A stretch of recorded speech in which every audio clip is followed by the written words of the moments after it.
Hello everyone, it's me Mr Gautam. Welcome back to my another video. So आज चाहिँ हाम्रो यात्रा चाहिँ पोखरातिरको छ हैन। पोखरा नै त पुग्दैन, हामी अब खैरेनीसम्म पुग्ने हो। के गर्छ मलाई ट्याक्सीले चाहिँ बोलेन। अब खैरेनीसम्म पुग्ने हो। अब खैरेनी गएर त्यहाँ एउटा इभेन्ट भएको भएर चाहिँ हामी हिँडिरहेछौँ। आज भोलि चाहिँ म्याक्सिमम हामी आउट अफ भ्याली भनेको चाहिँ इभेन्टको लागि नै हिँडिरहेछौँ के, खासै घुम्ने नै ट्राभलकै लागि भनेर चाहिँ छैन। किन भन्दा अफिसियल वर्क चलिरहेछ एकदम, अहिले भनेको एकदमै टाइट छ हैन अफिसियली कामहरू। त्यो भएर हामीले यो भन्दा अगाडि म चाहिँ बिहार गएको थिएँ नि त, त्यो भिडियोहरू हेर्नु भएको छैन भने प्लिज च्यानलमा छ गएर हेर्नु होला। अनि फर्स्ट टाइम हेर्दै हुनुहुन्छ भने प्लिज डु सब्सक्राइब हैन। ल इन्जोय गरौँ। अहिले चाहिँ हामी ठ्याक्क पशुपति मन्दिरलाई दर्शन गरेर पशुपति मन्दिरबाट चाहिँ अगाडि निस्किरहेछौँ बाटो क्रस गर्नलाई। काम छैन मलाई।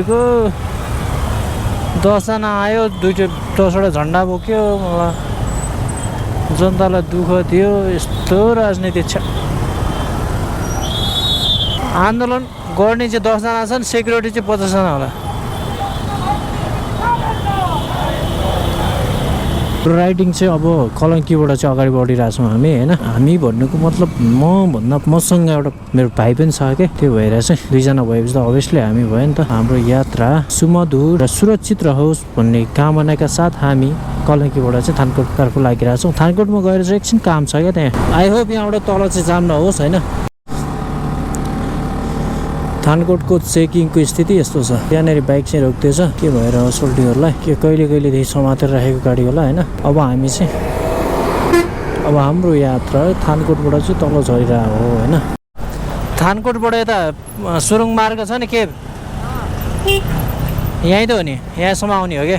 यो अगाडिसम्म हो क्या यहाँ हेर्न, सुरुङ मार्ग। यो अगाडिको भाइको राइडिङ स्किल चाहिँ भवाल रहेछ होइन। भाइ लगभग 2 चोटि मात्र भयो एयरपोर्टको मैले जान्दैन खोजेको।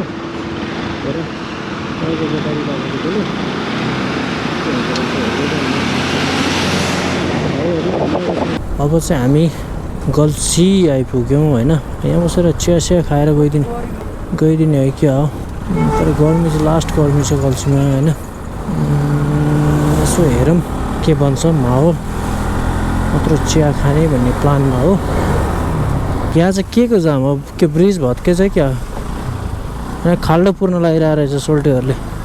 त्रिशुलीको किनारै क्या, टक्क तल चाहिँ त्रिशुली छ होइन। धमिलो माथि पहाड, तल रोड, बिजी ट्राफिक। अनि यहाँ यो माहौल, यो सिनेरियोमा चाहिँ राइड गरिरहेको छु क्या म। मजा आइरहेछ। तर के गर्नु, कन्टिन्यू राइड गर्दा जिउ सब दुखिसक्यो क्या।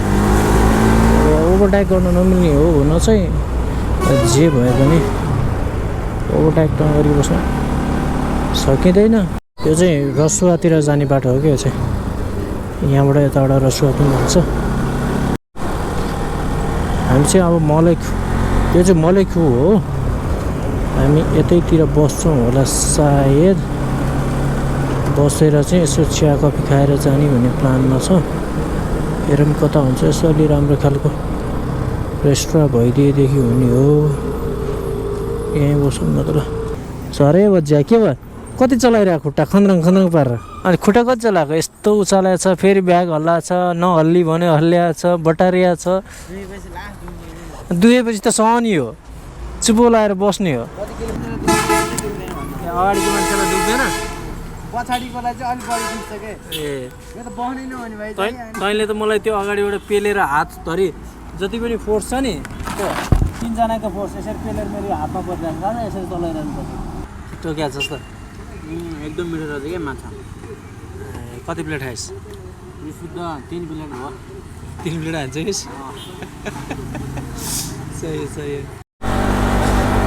मलेखुमा चाहिँ माछा खाएर हामी अबको बाँकी यात्रालाई चाहिँ फेरि कन्टिन्यू गरिरहेछौँ। अब हामी यहाँबाट लगभग हामी यहाँदेखि 35 किलोमिटर अगाडि गएर फेरि एकचोटि बस्छौँ। अनि त्यहाँ मुगलिनबाट अलि अगाडि त्यो एउटा के झरना छ नि, झरनाको नामै बिर्सियो। त्यो झरना छ, त्यहाँ जाने प्लान हो हाम्रो। हेरौँ टाइमले के भन्छ, मिलेसम्म जाने हो। साइकल यात्रीहरू पनि बुलेट पनि कडैक बनाएर काटेर रहेछ त। म्याक्सिमम पहिरो आउने ठाउँ भने चाहिँ यही हो क्या, यो एरियामा चाहिँ पहिरो अत्याधिक आउँछ। तल त्रिशुली भएर त्रिशुलीले नि काट्छ क्या, तलबाट नि खस्ने चान्सेस हुन्छ बाटोहरू। जस्तो यहीँ नजिकै छ नि त खोला, माथिबाट नि पहिरो आउने चान्स बढी हुन्छ यहाँ यो एरियामा छ। त्यहाँ रिसेन्टली अस्तितिर नि एउटा गाडी र बाइक चाहिँ यहाँबाट तल पहिरोले झारेको भन्ने न्युज आएको थियो नि, यतैतिर हो क्या यो चाहिँ। त्यही भएर यहाँतिर चाहिँ अलिक केयरफुल भएर हिँड्नुपर्छ। यहाँ त्रिशुली माथि झर्ना, यहाँ झर्नाको चाहिँ एक सर्ट खिच्दिउँ न त। ओ त्यो माथिदेखि एउटा के हो गड्डी त,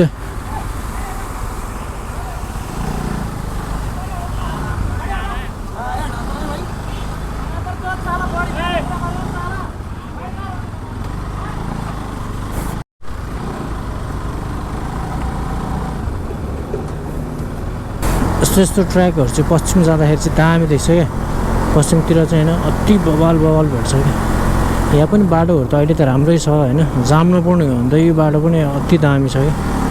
मान्छेलाई खत्तम छ, बिग्रेको छ यताउति भन्छ। बिग्रेको कहाँ छ भनेदेखि नागढुङ्गादेखिबाट माथि थानकोटसम्म, अनि यता धादिङतिर अलिअलि हल्का फुल्का मात्र हो होइन। त्यही पनि त्यो बाइपास के अरे यो सुरुङ मार्ग, नागढुङ्गा सुरुङ मार्ग, अनि यताउतिको हेरेर त्यस्तो भए मात्र। यतातिर त्यस्तो बाटो छैन, राम्रो छ, इन्भाइरोमेन्ट राम्रो छ, राइडिङको लागि जे होस् राम्रै छ। राइडिङ ड्राइभिङ जे गर्दा नि होइन मजा आउनेछ। मलाई चाहिँ ठिक लाग्छ यो बाटो, म चाहिँ इन्जोय गर्छु है। हामी चाहिँ फाइनल्ली कुरिन्टार आइपुग्यौँ होइन। यो चाहिँ मनोकामना मन्दिर जानको लागि यहाँबाट केबल कार लाग्छ क्या। कुरिन्टार भन्ने बित्तिकै केबल कारको नामले पनि जोडिन्छ होइन। जे होस् मनोकामना आउनु भएको छ भने अवश्य तपाईँहरू यहाँसम्म आउनु भएको छ क्या। तपाईँहरूलाई मनोकामना जानु छ भनेदेखि यहाँ आएर केबल कार चढेर जाँदा पनि भयो। र हामी आज जाने जुन डेस्टिनेसन छ त्यो ठाउँमा गएर आबु खैरिनी भन्छ, त्यो ठाउँलाई आबु खैरिनीबाट जानु भने चाहिँ माथि नै गाडीहरू बाइकहरू माथि नै जान्छ क्या। यहीँ देखियो केबल कार लाग्ने चाहिँ, अघि हामीले देखाएको चाहिँ त्यो केबल कुरिन्टार बजार हो है। यदि यहाँतिर आएर बस्दै हुनुहुन्छ भने चाहिँ अब होइन यहीँ आएर बस्छु भने चाहिँ ठिक छ, होइन भने चाहिँ यहाँ बस्नुभन्दा चाहिँ अलि अगाडि बजार गएर बस्नुहोस् कि। तपाईँहरूलाई प्राइसको हिसाबले त 50% सस्तो पर्छ क्या उता बजारमा। यहाँ चाहिँ अलिक महँगो छ क्या यहीँ बस्दा चाहिँ। फेरि यहाँनिर चाहिँ लिमिट होटलहरू पनि छ, त्यही भएर चाहिँ अलिकति प्राइसमा चाहिँ डिफ्रेन्ट हुनुभएको भएर मैले हजुरहरूलाई यो सानो म्यासेज दिइहालेको। तपाईँहरूको इच्छा कहाँ बस्ने कस्तो त। Welcome to Muglin. तपाईँहरूलाई म मुग्लिन बजारमा स्वागत गर्छु। यहाँबाट हेटौँडा जानुहुन्छ भने 111 किलोमिटर, नारायणगढ 36 किलोमिटर मात्र छ होइन। पोखरा चाहिँ लेखिएको रहेन रहेछ। पोखरा आई थिङ्क मलाई यहाँबाट लाग्छ 91 किलोमिटर छ जस्तो लागेको छ मलाई। यहाँ चाहिँ मुग्लिन बजार हो होइन। यहाँदेखि चाहिँ तपाईँहरू यता जानुभयो नारायणगढ, हेटौँडा, पूर्व पश्चिम जाने राजमार्ग यता भयो। यता जानुभयो भने चाहिँ पोखरा भयो, दाङ, गोर्खा के अरे दाङ त होइन के अरे पोखरा भयो होइन। तपाईँको यता कास्की, दमौली, गोर्खा अनि अरू थुप्रै जिल्लाहरू यता पनि जान्छ। यतादेखि हामी चाहिँ अब यता जान्छौँ।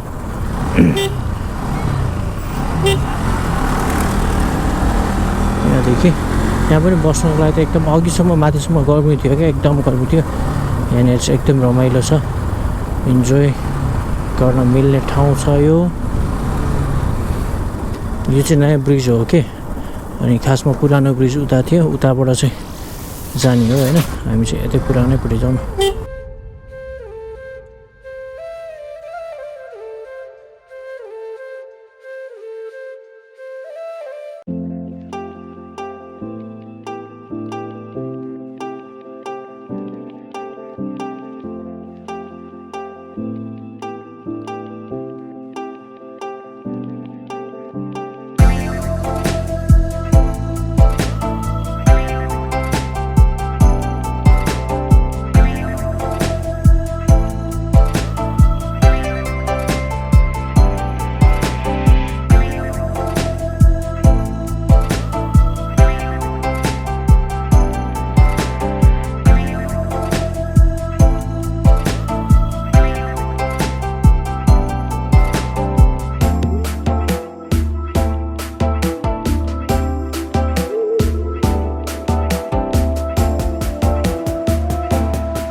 हामी चाहिँ यहाँ टिकटक बनाइरहेको होइन ड्रोन उडाएर टिकटक बनाइरहेको कोहीले हान्ने क्या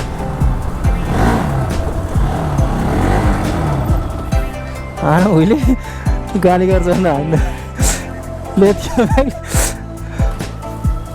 बेकार अहिले उहिले हान्दाखेरि मान्छे गाली गर्छ क्या त्यसले ले भयो ल छोड राम्रो नआए उनीहरूले हात पनि जान्छ नि त सड्किन्छ नि त अहिले